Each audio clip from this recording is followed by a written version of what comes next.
You want to look at perfect sculling? This is probably the best example and the closest thing to perfect sculling I've ever seen. It's Imogen Daisy Grant, current world best time holder in the lightweight women's double.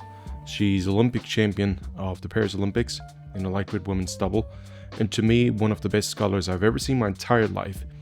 In this video, I would like to go through the points where she is better than almost anybody else, and what you should do to copy that. Step number 1. If you look at the entire flow of energy, you see that she's able to move the boat not just during the drive, but also during the recovery. Step number 2. She ends the drive with her torso, not with an arm pull. Her shoulders never do more than they have to. Step number 3. Her blades are not hammered into the water. She progressively places them with the drive. Step number 4. Throughout the drive, her shoulders and lats are continuously extended. She's using body weight until the very end of the drive. Let's go through the details.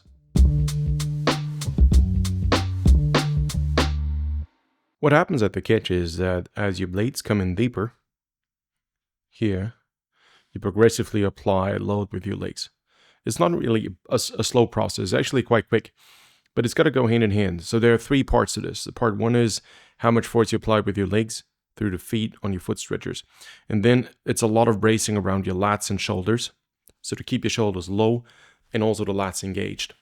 And then you really test how much resistance is there on the blades. So as the blades come in, you increase the force with your legs and you tighten more. It's a 3-part motion. You don't really see the motion if you don't know what to look for, but Imogen Daisy Grant's got this figured out better than anybody else. This is by far the best rowing you will probably see in a long time.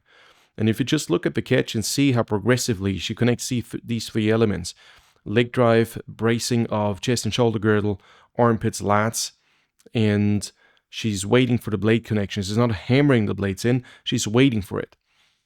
This is unique and something special and something I recommend you try to copy and imitate. Sometimes people say, well, you should dig deep with the blades. I think that's short-sighted, and science backs up that the opposite is true. Essentially, when you go into the catch position, you bring your blades into the water.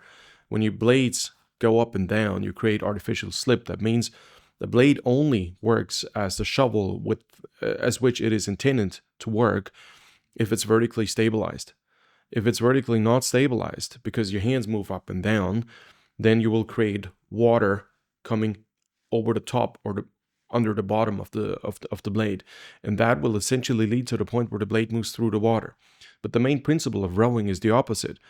The water has greater inertia than the boat going through the water, so we essentially push ourselves off the water, and the blade is designed so you can hold on to the water faster. Therefore, digging deep with your blades is just a waste of time. Are there Olympic champions who did it this way? Yes. But who knows how fast these guys would have been if they had, in my opinion, better blade work.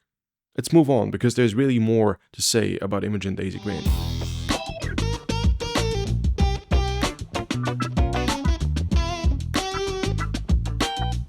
Just before the catch, you can actually see that her blades are fairly well off the water. It's not perfect, but it's the post-start phase. And don't be too harsh on that. This is the closest thing to perfect you will see in a final of the Hindi Royal Regatta and right after the start. As she comes in with the blades, you can see that the way she raises her hands into it barely affects her upper body angle. So a lot of people come into the catch by doing that instead of just raising your arms. And the goal is to really raise your arms and not change the rest. And the next thing is that she lets the energy go right into the lats. So you don't see any of that arm bend or artificial over-explosive leg work. The energy goes right into the lats. So the resistance you apply with your legs goes 2 ways. First, it goes through the body, through the arm, through the body, through the torso, through the lats and shoulders, through the hands, through the oars, onto the water. And eventually, you need an energy balance so the energy comes back. And physically speaking, the energy that goes back essentially should go right in there, right into the lats, because the latissimus dorsi is the biggest muscle we have, along with the traps, the lower part of the traps. This is how we should perceive the resistance that comes back. And with this, we can transfer force down through the core, through the deep muscles of the core. It's talking about transverse abdominis and all the other ones. And this allows you to really harvest the potential of your legs to their fullest extent. By the way, I started to publish a couple of videos on strength exercises I recommend you guys should do. And one of them is the one-arm dumbbell row. The other one was push-ups on rings and on gymnastic ball. And there's a third one, I think you guys call it ball throws. I haven't published that video yet, but subscribe, hit the notification bell so you see when I publish that. And there's also another cable row exercise, which I think is perfect for rowing. So you can see she doesn't just send the energy right into her lats. If you just look at the lats here, the shoulders remain low throughout the drive. Her hands are, that's the perfect height. It's just underneath your shoulders because it's easier for the body to send energy through the arm right into your torso if the angle is right. If you pull artificially low because you're scared of tipping, because your boat is set too low, you can never transfer as much force. This, for me, the top edge of the blade just being underneath the water surface and the hands being just underneath the shoulders, this is the ideal position a rower should aim for. And of course, in a quad or in a double, everybody needs different setups because everybody's torso has different length or different height. So naturally, you can't all be at the same setup. Not at all. If we're interested in how to set your boat, drop me a comment, send me a message on rowing.zone. My handle is at Aram, and I happily create one video or a couple more to help you set up the boat. Because if that boat is not set up properly, you've got an issue. Now, the next thing, this is what I teach my athletes. Craig Colleen, this is what we talked about recently. When you do the drive, at that stage, you have to defer control to the blade. So at that stage, the shovel of the blade is in the water and it controls the stability of the entire boat. There's so much horizontal pressure now, water pressure on that shovel. And this allows you to essentially just focus on horizontal work. This is where you keep your lats long. You don't try to wiggle with your arms. No, you keep them long and you essentially only focus on the energy transfer forth and back through the torso. Legs, torso, arms. Arms being pretty passive. Now, this is what you can see here with Imogen Daisy Grant. It's just beautiful. Grant is doing this better than almost anybody else I see. Now, just before the finish, you can see here, well, there's that post. Let's take one more. Just before the finish, you don't see her arms bending artificially early. At that stage, a lot of people would already have their arms bent. No, she doesn't. With her, it's better than with anybody else. She still lets her upper body weight do the work. Her oars are perpendicular. These are overlapping oar handles. And she's still got the arms long and the shoulders low and the lats protracted. This protraction here is king. And this is what you should aim for when you row. And as you go into the finish, you see her arm pull is not necessarily an arm pull. It comes from the lats. That's exactly what I tried to show you guys with the one-arm dumbbell row. That's precisely the kind of motion I'm looking for. It's mostly done with the core. It's not even a full arm pull. And look at that. The shoulders here remain protracted. The shoulders don't go back and try to be...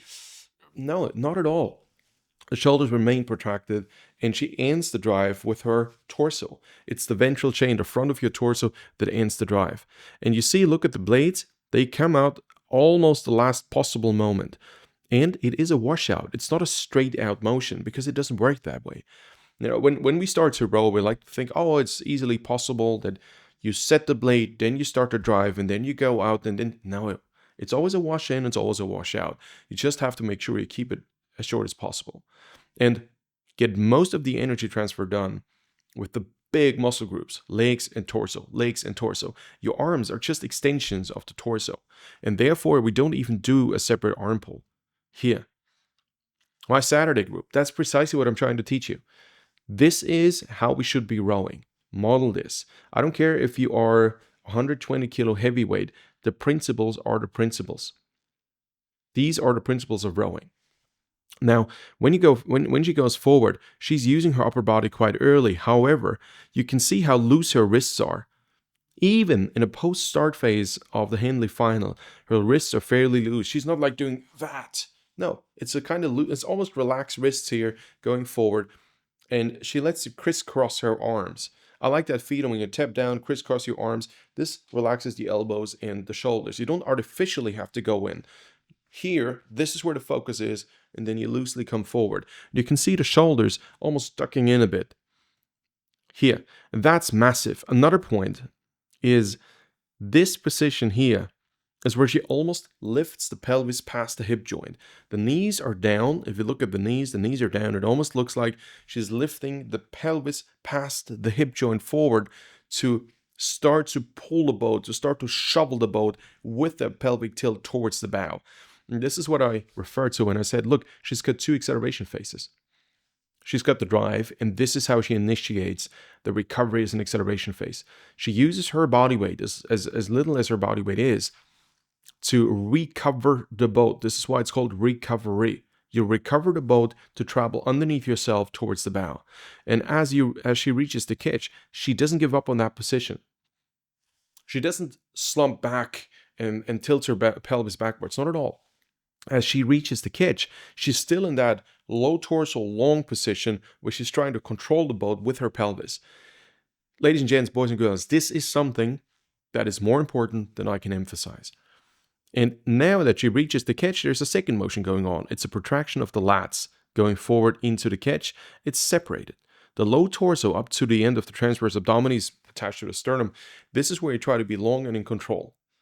And you cannot coach this by saying bring your chest out at the catch, because your chest is above that. It's really trying to elongate the low part of the torso. And as you go into the catch position here, she still keeps that low torso up. You can actually see the red part of her racing suit. And now it's just an extension of the lats. Do this at a post-start phase. And then she, of course, can place the blade almost in a disconnected way from the rest of the torso and is immediately ready to transfer energy because she prepared the low torso accordingly. It was prepared to be stable. Let's play this quick. Here. In quick mode, you can see this, and in regular speed, you can see this. How well she's able now to pull the boat. Look at the second recovery phase. See how she moves her pelvis past her hip forward. And she's actually not moving towards the stern. She's recovering the boat. This is why you see the boat picking up quite a bit of speed. Look at the speed change now. Tuck, now. It's recovering. And also look at the speed the boat collects towards the finish. It's not because of an arm pull. It's because of now. Because she works with her torso. Legs to torso connection. And this only works because her lats are long all the time. All the time. Ladies and gents, there's much more to be said. I recommend you try to imitate that to the best of your ability. Of course, if you want to have detailed coaching, work with me, go to aramtraining.com. This is where I explain how you can do this and how you can work with me. But for now, look at that. This is, if you just watch her row, this is spectacular.